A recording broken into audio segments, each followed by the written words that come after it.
এক ছিল ছোট্ট একটি মেয়ে, নাম তার রূপা। সে থাকত গ্রামে, সব সময় সবার সাহায্য করত।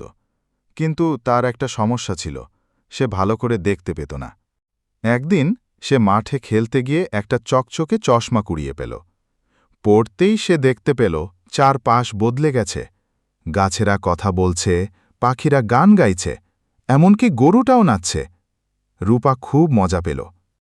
তবে হঠাৎ সে দেখতে পেল একটি ছোট খরগোশ কাঁদছে। রূপা তার কাছে গেল। তুমি কাঁদছ কেন? খরগোশটি বলল, আমার বাড়ি খুঁজে পাচ্ছি না।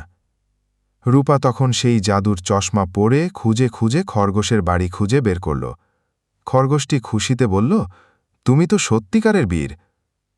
তখনই চশমাটি বলল, যখন তুমি ভালো কাজ করো তখনই আমি জাদু দেখাই। রূপা হেসে ফেলল। এরপর থেকে সে চশমাটা পরে সবার উপকার করত।